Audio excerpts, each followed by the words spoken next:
Hello and welcome to episode number 2 of season 3 of Empower Podcast. These are harder. These are getting harder to say. But I'm your host, Michael Abney, and I'm joined today with my co-host. This is Marilyn Egan. And we're joined today by our special guest, Laurel Clark. Yes, thank you so much for being here. So, my pleasure. Season 3 is a little bit different than our other podcasts. We're bringing in somebody we've never met before today. We met about 15 minutes ago. Right? Yes. And we had connected on Facebook. We did a little video and we were asking guests for our third season. And we wanted it to be a little bit different because like when we were talking earlier, when we saw the book outside about the Medici. So this is exactly what we're creating, is bringing somebody, having a conversation with somebody that has something that they want to share, something they're passionate about in life, and are manifesting that. You're an author. Yes. And you were the president of the School of Metaphysics. Yes. And very versed in dreams, correct? Yes. I also was the president of the International Association for the Study of Dreams, and I'm still on their board. I love it. Yay. So I'm excited about what you're going to bring to the conversation, and like all of us together, like all of our energies create something brand new that never existed before. Yes. And that's like super exciting to me because I believe that's happening worldwide, us coming together, the unity consciousness where we, like when we collaborate, just something magical happens that couldn't happen without other people participating and connecting. So I thank you so much for being here today to share whatever gift's going to come out today that I'm really excited about. That's great. Thanks for having me. You bet. Yes, and I believe we're all yearning for community right now too as well. So it's another reason we want to share what you offer to the world. So why don't you just give us a little bit about your story, how you got started in this work and how you got interested in dreams? Sure. Dreams is actually one element of a larger dimension that I myself have practiced and teach. In fact, I have a company called Whole Life Resources, which was an inspired name coming from wanting to aid people to be more whole. So I started keeping a dream journal in 1977. I was in college. I was aware of dreams from the time I was a kid. The reason I started writing them down was I was in a creative writing class, and a friend of mine in the class wrote poetry that I envied because I thought it was beautiful. It had really nice imagery. And so when I asked her how she came up with that, she said it came from her dreams. So at that time, I didn't remember my dreams, and she said, well, start writing them down. I said, how am I supposed to write them down if I don't remember them? She said, get a notebook, put it by your bed, and just tell yourself you want to remember your dreams. And she was right. By having the intention to remember dreams, having a journal there, I started to remember first sometimes a whole dream, sometimes it was a fragment, but the more that I wrote them down, the more I started remembering. And then 2 years later, I discovered the School of Metaphysics. This was in Michigan. I was living in Ann Arbor, Michigan. And I started learning how to interpret my dreams. So my journey with dreams has been very much about self-awareness, self-development. In 2008 is when I attended the conference of the International Association for the Study of Dreams. So you were talking, Michael, about connection. I had heard about that organization, but I wasn't really looking for something new prior to that. And then in 2008, 3 completely unrelated people in 3 different contexts told me that this organization was having their conference in Montreal that year and I should go. I mean, almost exactly the same words. I thought, okay, after the 3rd unrelated person told me this, I should go. And so I did. And that organization is so much fun because it's people from all over the world who are in all different walks of life, who outwardly seem very different, and the one thing they have in common is their interest in dreams. So there are brain scientists that measure what happens in the brain when we sleep. There are psychologists, there are theologians, there are artists. They have a juried art show, and all of the art pieces need to be dream inspired. So the artists submit not only the art piece, they also submit the dream that inspired the art. And so that is amazing and wonderful. And since being a part of that organization, my deeper awareness of how much dreams can connect us that I was aware of before, but I have become much more aware of how that can function, like how telepathy functions in dreams, or how you can purposely communicate with somebody in a dream, like that movie Inception that was popular Yes. some Yeah. years back. Yeah. I think part of why people kind of freaked out about it is some people are aware you can actually project a thought to somebody in their dream that can then affect their life. And so learning how to use that for positive reasons, like to help heal or to alert somebody if you have a precognition that there's a probability that something might be affecting them. When I was, I guess it was 2000, I was married to a man who had juvenile diabetes. And there were a couple of times that I had dreams that I'm pretty certain saved his life at the time. And then after he died, I had some very profound visitation dreams where he came to me in the dream state. Oh, how beautiful. Yeah. Yeah. And how healing that was for you. Extremely. Yes, at the same time. So tell me, have you seen people who heal from their issues while they're both still alive here?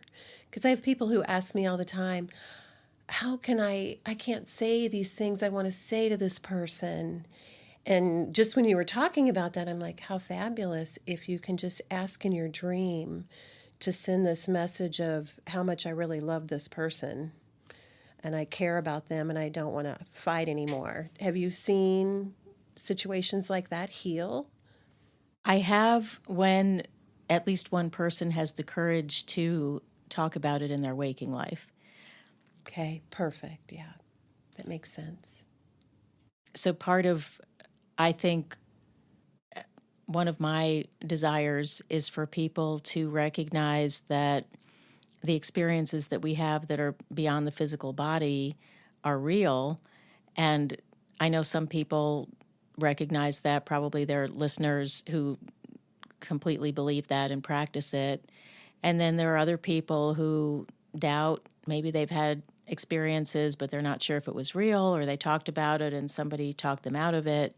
And I think the more that all of us recognize those non-physical experiences are real and then are willing to talk about it, that has much more healing potential. I would love to talk about this very thing, about what you're talking about, like almost giving permission to, because I don't think people have permission. Right. There's a thought or something Yes. in their head that says that they don't have permission to think that that's real. Yes. That that's just a dream and it's separated, and the reality that we all share called Earth School is the only reality that there is. So they don't have access to it. So what you just said was really, I felt that it, like, I had that. Like, I've never given myself permission to, I'm intuitive and I see things in the daytime and I can see energy around people, but I don't really translate the dream because I don't remember that. I'm in my 50s now, and I don't cognitively remember dreams or know that I have them. Mm-hmm. But in the daytime, I have intuition all of the time. That's almost like, feels like a dream sometimes, or right. seeing like a little movie in my head. Right. Does that make sense? Yeah. So, like, I can see where I turned that off in myself, that I don't allow myself to, because before, when we were talking, before we came in to do the podcast, I do want to share this dream with you. Is that okay? Sure. Because it's the context for my entire life. Okay. So when I was a little kid, my grandmother was very intuitive, spiritual, and she also of Cherokee Nation. Mm-hmm. And she would always tell me I had a star, that I was born with a star above my head. And she would have conversations with me that I knew weren't happening with the other grandkids, that she would take me in this little room and she would just have these little talks with me. And when I was a kid, I had this recurring dream over and over and over again that I was standing in front of this, as a kid, it looked just like a hole with light, like a light hole, like just light and a tube, sort of. And I was standing there, and I was just like shoving as many people as I could into that hole. I now think I know a little bit about what that is, but like that was such a constant present thing that stuck with me 50 years later. I still remember that. Right. It still impacts my life because now I've interpreted that. I don't know if it's right or not, but I've interpreted that as the shift that we're all going through and helping as many people as humanly possible wake up Right. to what's going on. And that's what that represents to me. But like when I was sharing that with you, what would be your feedback from that? I would interpret it very similarly. I believe that at the core of each one of us is light, pure potential, and that in different ways, many people, unfortunately, kind of turn a dimmer switch on their light because they're told they're too much, they're too loud, they're too idealistic, they're too crazy. And fortunately, not everybody listens to that, and they still listen to that inner urge to express their light. So if I had a dream like that, I would interpret it very similarly, as that you are aware of the light and wanting to help bring people to the light, to awareness. Yes, that's perfect. And that's how I feel. But you're touching on something that I really want to expound upon, because if somebody was listening to this and was able to allow themselves to give them permission to open up to this other side, open up to the dream state, what that could mean. Would you share just a little bit more about your insights on that subject? About do you deal with people in your daily life when you're talking about dreams that don't remember? Yes.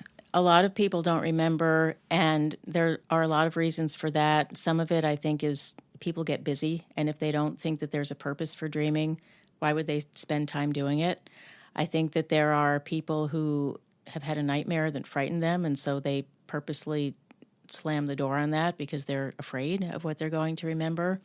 I think there are people who have been taught it's not real, it's not a dream, so why would they fill their time doing one more thing that's not meaningful? So people can learn how to remember dreams. Just as I was saying, my friend told me to get a notebook and put it by my bed.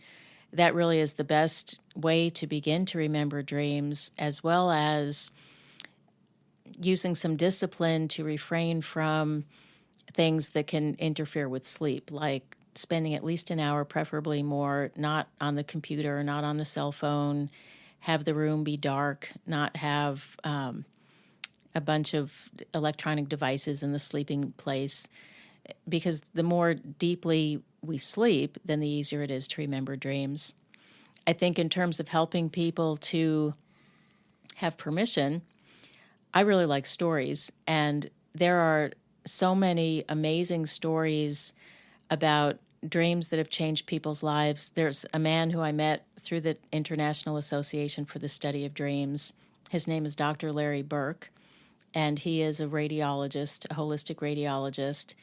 How he even became interested in dreams is that he had a patient who came to him who had had recurring dreams of cancer, and the radiologist that she was going to didn't find it on the tests and said, no, you don't have cancer.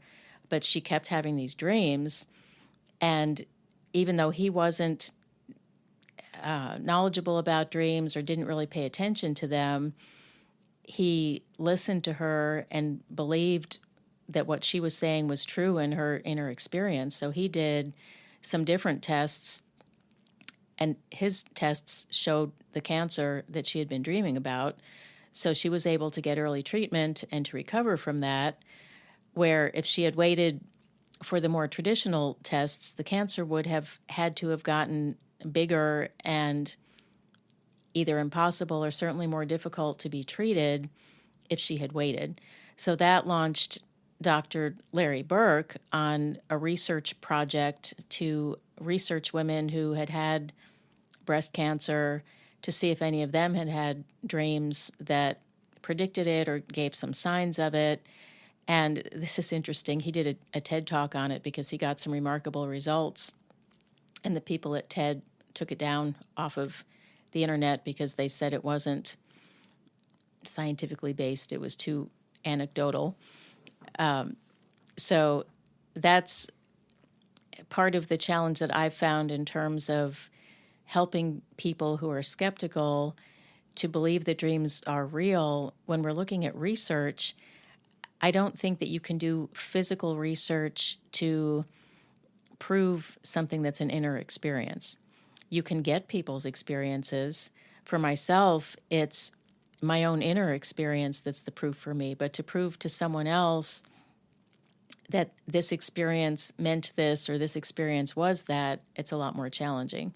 There have been people who have kept records of a precognitive dream, for example. They dreamed about a tsunami that happened or a tornado or a car wreck, and then that thing happened, and they looked back in their dream journal and said, yes, I wrote this down on such and such a date. But that kind of research, there's not enough of it to be considered by people who that's what they look for validation. Well, it's tricky, right? Go ahead, Marilyn, you had a question. I was going to say, I used to work in physical therapy before I got into the work I'm in now. And I worked with amputees a lot. And we one time had a bilateral leg. Both legs had been amputated above the knee. And this person kept having a dream of running. Mm-hmm. And he said, I woke up and my whole body felt like I had actually had that workout. And so he continued to purposefully have that dream of running. Mm-hmm. And it was amazing how it affected the health of the rest of his body. That's fantastic. Isn't it? Yeah. So those are so profound. I'm hoping that people will open up to the fact that it can be real. Mm-hmm. So I think it's coming soon. I do too, and I've always wondered when that convergence was, or how that was going to happen, because what you brought up was very, I think we all deal with it when we're talking about, well, we talk about the energy side of things because it's unseen. Right. Mm-hmm. But it's the source of all of the manifested stuff. Yes. So I think, I don't know what it is or how it's going to happen, but I do know that it has to be the awareness of that and operating from that. Because operating from just looking at the physical, it's frustrating to try to share what we're feeling inside with somebody when they say that. Or, that kind of shocked me when you told me that they edited a TED Talk or censored a TED Talk. Yeah. Because I didn't think that that's what that was about. Yeah. However, it is what it is. But does that make sense? Like, where's the point that we all get that everything's energy and it's all coming from that? What's your thoughts on that? I think, and maybe part of it's my natural tendency for self-reflection, and I'm basically an introvert, is that to me, the inner acknowledgement of something is how I know that something is true. Like, even when I became a student at the School of Metaphysics, I had read a lot of books. I had been to different talks. I had learned how to meditate. But more information isn't really what I was looking for. And when I went to the School of Metaphysics, I attended a day seminar there. It was called A Day of Discovery. When I heard the man who founded the school speak, I knew that he knew what he was talking about. It was coming from him, from his own inner authority. How did I know that? I was 22 years old. I can't really tell you how I knew it. It was an inner sense. And he didn't even finish high school. He went through a lot of his own practice of, basically what he wanted to learn was how to turn off his psychic abilities, because he would have been born in, I guess, 1920 or something. Anyway, when he was a kid in Springfield, Missouri, having intuitive psychic abilities made him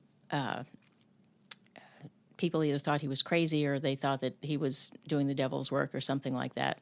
And so in him trying to turn it off, this of course was long before the internet. He had to go to occult bookstores, and he used to tell a story about looking for some particular information. He was in a bookstore, and a book literally fell off the shelf and hit him on the head, and it had what he needed in it. And so he did his own self-guided study, practiced and practiced until he found out things that worked. And then it was other people who were insisting that he put it together in some kind of a program that other people could learn from. And so that self-directed study, this is something that you have to do the exercises every day to get your own experience.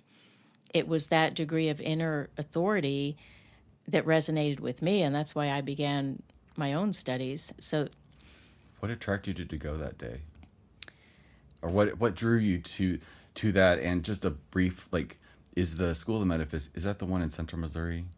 The headquarters is in Southwest That's Missouri. The one with the dome. Yes. Okay, I've been there. And then there are branches. There have been different numbers over the year. There's one in St. Louis. There's 3 in Chicago, Indianapolis. They're in a few places. What drew me to the school, this is interesting, because the person who told me about the School of Metaphysics, I didn't know this at the time, but realized later, she didn't do the exercises. And so when she talked about it, it sounded like one other thing that people talked about. I mean, Ann Arbor, Michigan in the 70s was pretty kind of like as close to the West Coast as you can get in the Midwest. And she told me about past life readings that the school did. And in 1979, people didn't talk about past lives. It's not like now where you can find books on it in normal bookstores. And I was just curious. I don't know if I had even really thought about it. And so I thought, okay, I'll have one of these readings done. And when I heard it, I absolutely knew that it was true in terms of what it was telling me about myself. And what was really interesting, when I shared it with my friends, they said, well, that doesn't sound like you, because it was talking about some very deep inner stuff, and I was not too much a blabbermouth about my own inner stuff, so they didn't really know what was going on inside of me. And that's why I started taking classes, because I knew I needed some help to learn how to put into practice the advice that it was giving me. I love it. Like taking it from the concept to integration. Right. I love that. And you knew that you could feel better in the world. You wanted to research what was going on inside of Hear More through the metaphysicals, because it would help you to feel better.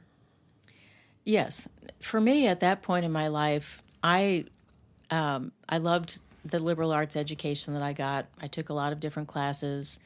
I thought somehow by being in college, I would figure out what I was supposed to do with my life, which, of course, after 4 years with a BA, I had no more idea what I wanted to do with my life.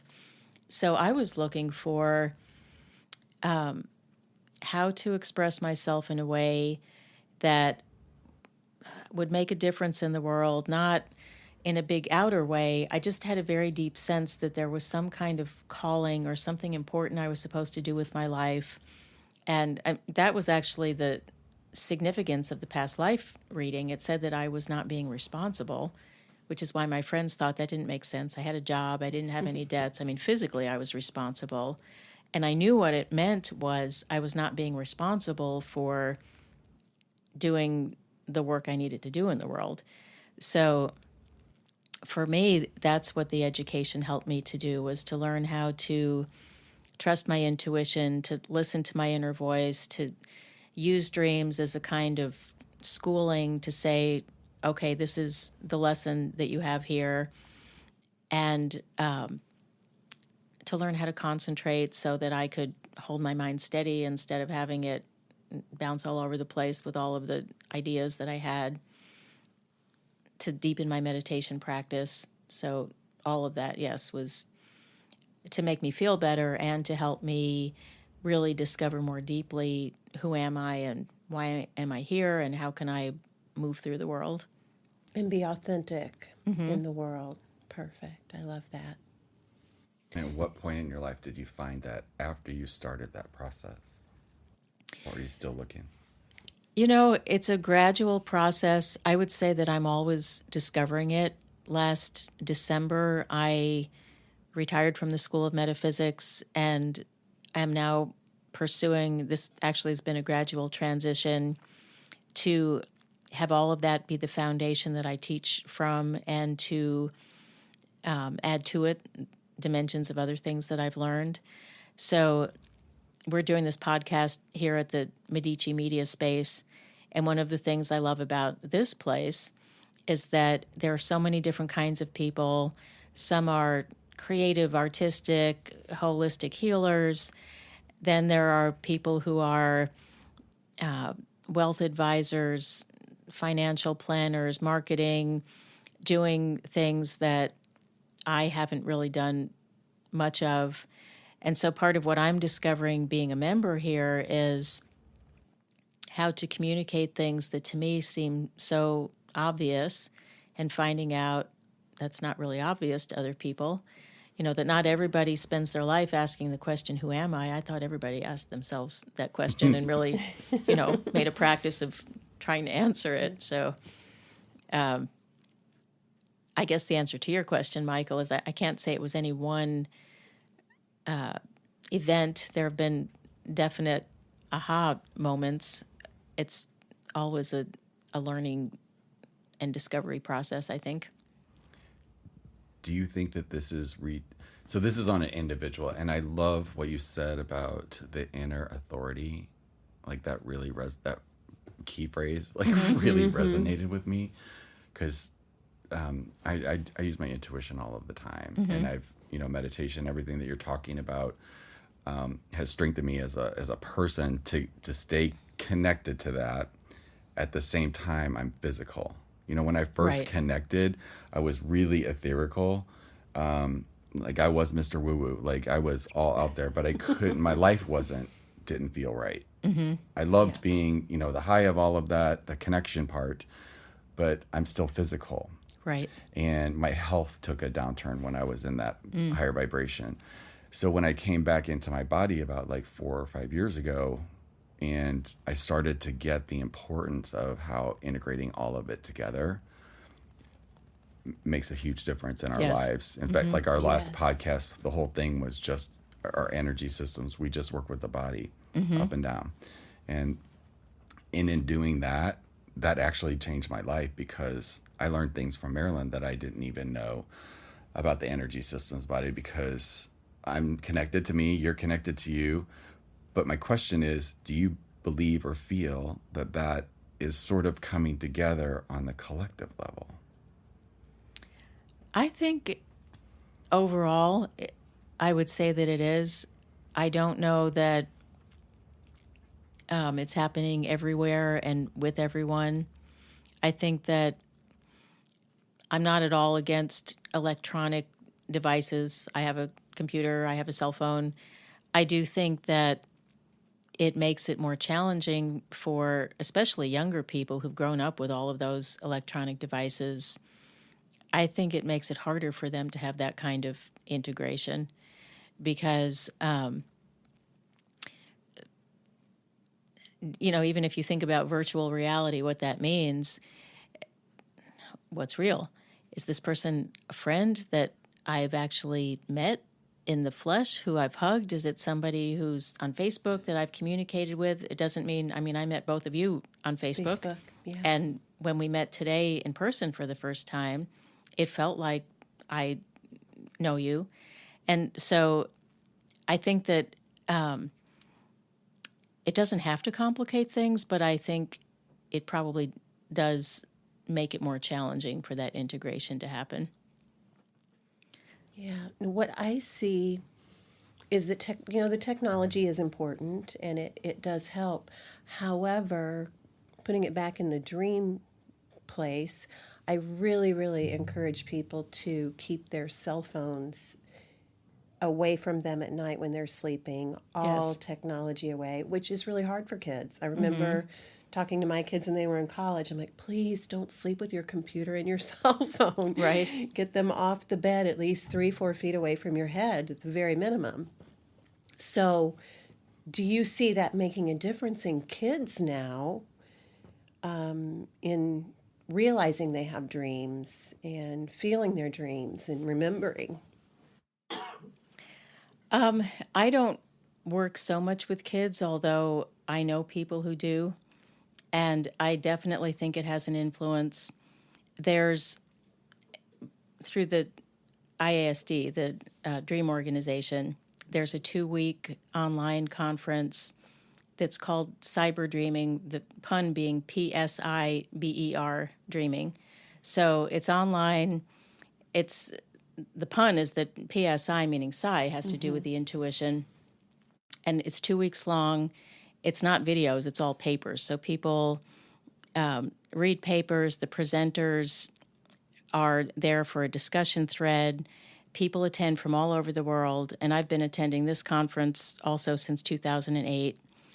And what I find when I'm in that conference is that paying attention to dreams, doing different intuitive experiments, like they do dream telepathy, dream remote viewing, mutual dreaming as a part of the conference, my dreams and my virtual experiences start to blend together. Like I'll have dreams about seeing the message board. And actually one time when there was I think it was a mutual dreaming contest, the person who was the sender and another woman who lives in Finland and I had pretty much the same dream that had to do with connecting with each other on this discussion thread. So it was as if our dreams and what was happening electronically, which is in the web, was also influencing our connections with each other. So it's kind of hard for me to imagine what it would be like growing up with cell phones. Yeah. I'm sure that it has an influence. Yeah. My niece, who's 27, who just graduated with her master's in school psychology, she said that motion of using both thumbs to text, that's actually a self-regulating behavior that helps when kids are out of balance because they're using the opposite digits. And so, which I think is interesting. I can't type with 2 thumbs. I have to Me do it either. with a finger. But the kids who do it with 2 thumbs, it actually I've helps never to thought balance about their that, brain. but I don't either. Oh, so it's reciprocal motion or reciprocal activity for their brain. Interesting, because yeah, I'm like you. I'm the index finger of my dominant hand. Oh, funny. I have another story. When you were talking about the mutual dreams and those sort of things, I'm also a shaman, and we went to an advanced training, well, probably about a year ago. There were 5 of us sitting in a circle, and we each had a stone that we worked with that was with that knew our energy, knew our life, and we each held it to our third eye and put a question into the stone silently, and then we handed it to the person next to us without telling them what the question was. And like I said, there were 5 of us. And then we put that stone under our pillow and asked for a dream to help them get an answer to their question. And some of us are going, oh gosh, am I going to remember my dream? And it was amazing. All of us remembered, but the dream made absolutely no sense to us. And what I wrote down, I'm like, I know this was my dream, but I have no idea what this means to her. And so I tell her it was something about being at Taco Bell and how much food she ate and what was going on. I don't even remember the details. And we were saying, that's enough, come on. And anyway, she knew exactly what that meant to her. And it had nothing to do with food, but it answered her question. Right. And all of us got the answer to our question. And it was just so fun to see how that works. And it was very profound for all of us. Yeah, what that reminds me of is there's a man named Henry Reed and his colleague Robert Van de Castle, who's since passed away, they developed something called the Dream Helper Ceremony that's similar to that, except there's one person who has a question or problem, and everybody in the group dreams for that person. And what's interesting is that I think they said 100% of the time, the people who are in the group, even if they don't usually remember dreams, when their intention is to have a dream that's to help the other person, everybody remembers the dream. Yes, that's what happened with us too. Wow. Yeah. I love that. Yeah. I love that. That's so fascinating. Yeah. But I feel it. Yeah. It's like, I also feel like we're just scratching the surface of the stuff you know. Yes. So, Yeah.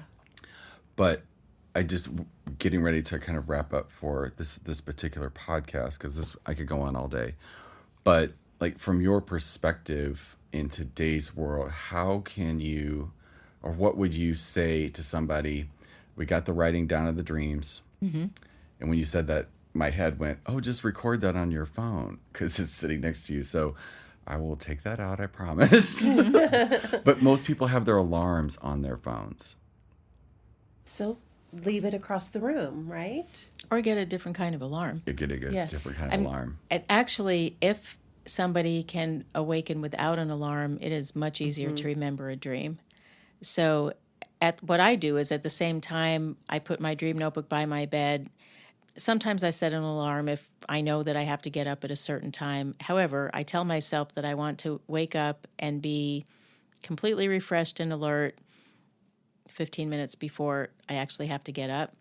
And I would say at least 85% of the time that works. I wake up without the alarm, so then it's easier to remember the dream, and I still have the safety net of the alarm. If you need it. Yeah. Okay, I promise I'm going to get an alarm clock. I promise. And I used to do that. I used to tell myself when I was going to wake up. I stopped doing that. Because when you turn 50, I wake up at 5 o'clock every day, on the nose, a quarter till sometimes, unless it's something crazy going on and I wake up at 3. Then I know what that is. That's to sit there because something new's coming in. Yeah. But that 5 o'clock, I do always get up at 5 o'clock, but I do have my alarm set. So it's like these habits that we're like entrained to do, like a robot. Like, I've just, the whole time that we've been communicating, I feel so much freer because I can dream. Yes. I can dream. Not just the dream that we have for our lives, but like, that's a whole other aspect I've sort of shut out Yeah. of my life. And thank you for giving me permission today. You're welcome. So, but like, back to our question about what people can do when they're listening to this. So our conversation kind of went around the room today, but something resonated with somebody. What's the next thing that they can do? I think maybe the first step is to decide one purpose for remembering dreams. So it might be that you want guidance into a personal question or problem. It might be that you want to be aware that there really is something that exists beyond the physical body, and I just want to experience it. I want to experience the peace and expansiveness of what that's like. It could be that somebody remembers when they were a kid having a flying dream, not in an airplane, but just soaring through the air like Superman, and they remember the freedom of it, and they'd like to experience that again. Or they want to be visited by somebody who's died. So whatever purpose someone has, or an inspiration. I received the title to one of my books from a dream, and the visual image of the cover of a book that I wrote on dreams, I didn't do the art, but the artist who did, he received that in a dream. So just deciding one purpose for dreams, there are so many of them, I would pick one to start with as a motivation for remembering the dreams. And just see where it takes you. Yeah, I love that. Yeah, Because it's a follow. piece I haven't done that way. So, You learned something too. yes. Oh, always. And I have so many more questions. I do too. Will you come back sometime? Oh, I'd love to. Okay. I'd love to. Because I'm going to read some of your books. I want to read some of them off, some of the titles. So you're an author of 7 books, correct? Yes. So and then I have contributor to some others. So 2 of those books you have in your hand, I wrote, and then some of the other ones I contributed to. So you wrote Lucid Dreaming. I wrote a couple of chapters in there. Okay. Yes.